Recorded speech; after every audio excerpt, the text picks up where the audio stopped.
Ciao, sono Ellis e oggi parliamo di drammi coreani. Oggi parliamo di un dramma coreano del 2017 che si intitola I am not a robot, non sono un robot, che è un argomento abbastanza attuale con tutti i discorsi sull'intelligenza artificiale, gente che si crea l'avatar, eccetera, eccetera. Però il dramma, come dicevo, è del 2017, quindi lo ricontestualizziamo nel tempo, nel mondo di oggi, anche perché per la tecnologia 6 anni sono veramente pari quasi a un'era geologica, quindi ci può stare. Allora, trama. Il protagonista è a capo ovviamente di una società multimega miliardaria,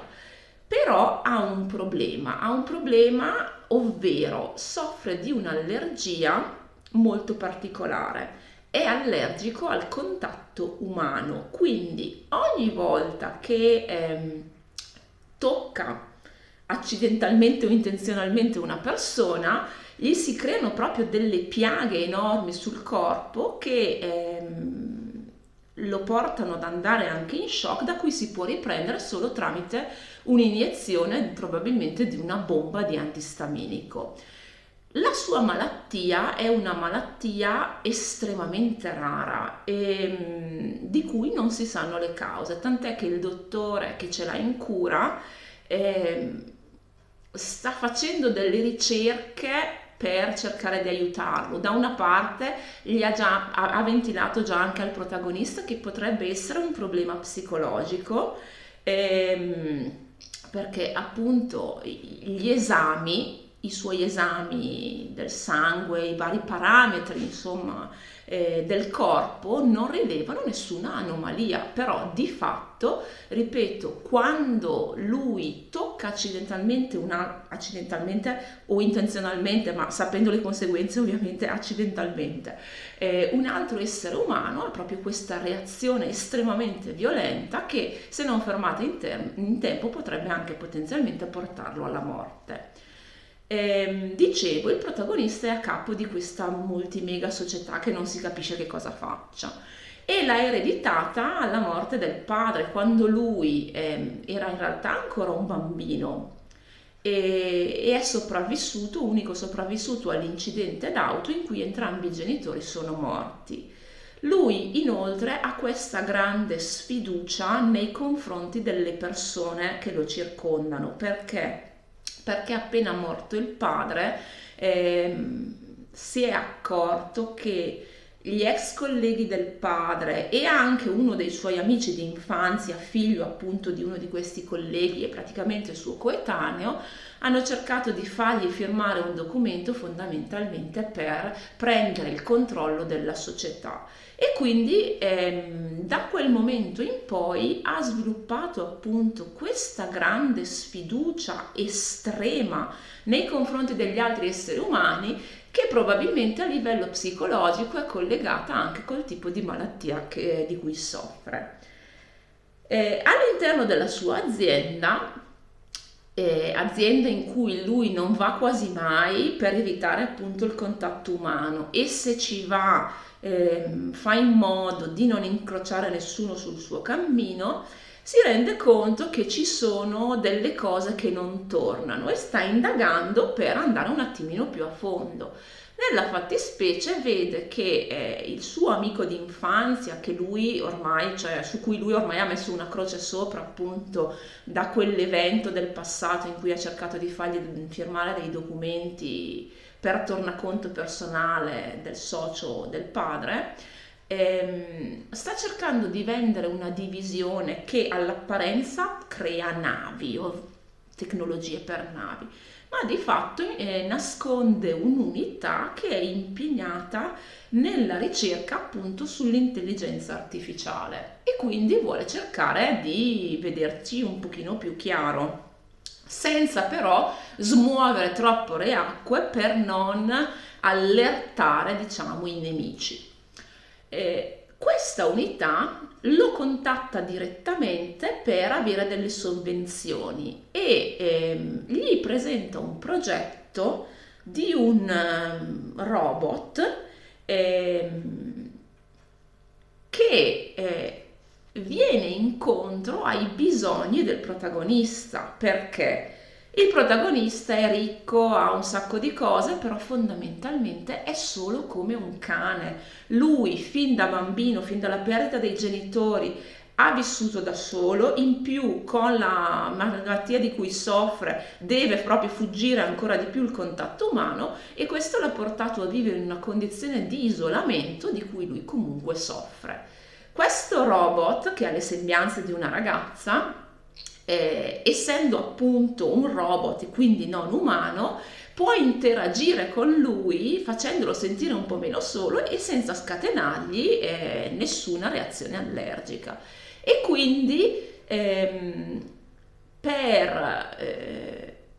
diciamo trovare una specie di amico, lui si mette d'accordo con questo team di ricerca per avere la proprietà di questo robot. Questo robot è stato modellato sulle sembianze della ex dello scienziato capo che l'ha creato, che è la protagonista femminile, che al momento è disoccupata. Lei vuole diventare un'inventrice come era suo padre, però si arrabatta con dei lavoretti sparsi che non le garantiscono un'entrata fissa, per cui vive con il fratello e la famiglia del fratello, ovvero la moglie che è incinta e la figlioletta, e spesso scontrandosi anche col fratello che cerca di pungolarla perché lei, diciamo, trovi una stabilità nella sua vita, mentre lei vuole inseguire questo suo sogno appunto di diventare inventrice che fino ad ora non ha ancora avuto successo. Cosa succede? Il team dello scienziato ovviamente conta sempre lo scienziato, quello sbadato, che dici vabbè, non so, hai a che fare con la scienza, non è che puoi permetterti di essere maldestro. Eppure c'è sempre la figura dello scienziato sbadato che il giorno prima di consegnare il robot AJ3 al protagonista lo danneggia in maniera molto pesante e quindi servono dei pezzi di ricambio per aggiustarlo. Però il team non si può permettere di perdere la sovvenzione di questo tizio perché altrimenti si troverebbero tutti per strada. Allora lo scienziato chiama la ex, con cui tra l'altro si erano lasciati anche non benissimo, per cercare di dargli una mano, e lei entra in casa del protagonista con cui ha avuto già dei contatti in passato ovviamente non molto positivi e deve impersonare questo robot. Ora, vuoi perché lui è convinto che lei non sia umana, vuoi perché la suggestione della psiche fa miracoli, i due riescono a interagire in maniera molto positiva, tant'è che la vicinanza tra i due protagonisti, cioè tra il protagonista maschile e quella che lui crede essere un robot ma di fatto è una persona umana, migliorano molto la sua condizione e quindi riesce pian piano a rientrare, a tornare nel mondo reale e avere anche un grado di interazione, seppur minima, però con gli altri esseri umani, e quindi riesce a vivere anche una parvenza di normalità, se non che però lui a un certo punto, ripeto, solo come un cane, per la prima volta dopo tantissimi anni sperimenta un contatto che seppur non umano gli assomiglia molto, si innamora di lei e lei anche di lui. Il problema qual è? È che lui si sente praticamente uno sfigato perché dice mi sono innamorato di un robot. Lei non può rivelargli la verità perché ha paura di una ricaduta che puntualmente accade nel momento in cui la verità stessa viene a galla. Lui ha una reazione allergica estremamente potente e ovviamente diciamo recede molto nel suo percorso di miglioramento perché si rende conto ancora una volta di essere stato ingannato. Dopo qualche tempo i due finalmente riescono a spiegarsi e lei gli spiega, diciamo, tutte le circostanze che l'hanno portata a impersonare il robot. E lui dice: Ok, grazie, adesso finalmente cioè, ho capito cosa è successo, ti auguro il meglio, se ne sta andando. E lei gli dice: No, fermo un momento, guarda che io, cioè, ti ho detto quello che è successo, però guarda che non è che io, perché stavo impersonando un robot, allora non avevo delle emozioni. E quindi insomma i due si spiegano e riescono a mettersi insieme come due esseri umani e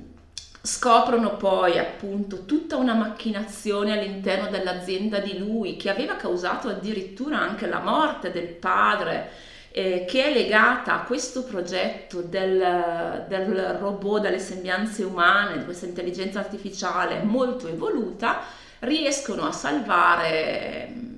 la divisione, la squadra, il robot stesso, a cui diciamo tutto il team di scienziati è comunque molto legato, e c'è un lieto fine comunque molto, molto carino, finché lui appunto, il dramma si apre con lui che deve dimostrare di non essere abile al servizio militare. Però vi ricordo con tutte le cartelle cliniche che dimostrano dei valori assolutamente normali, quindi la commissione pensa che lui stia facendo il furbo per evitare appunto il servizio di leva, finché lui mostra l'effetto del contatto umano sulla sua pelle e allora viene esonerato. Quando alla fine di tutti gli eventi, lui, grazie alla vicinanza della protagonista, all'amicizia anche che si sviluppa con il team di scienziati, riesce a recuperare uno stile di vita normale, quindi riesce a uscire in mezzo alla gente senza conseguenze, parte per il servizio militare, finalmente, cioè, diciamo, si rincanala nel processo normale, nella serie di eventi normali che caratterizzano la vita di un uomo in Corea, ecco, e i due si ritrovano e vissero tutti felici e contenti. Allora, l'ho trovato molto molto carino, molto molto carino, fatto molto bene, una trama comunque attenta, ecco. Mi è piaciuto molto lui, che ho scoperto all'epoca delle riprese, aveva tipo 24 anni, ma ne dimostra tranquillamente 10 di più, ma non in senso negativo, cioè comunque ha l'aria da uomo fatto e finito, ecco. Bella la dinamica con la protagonista, bella molto, mi è piaciuto molto anche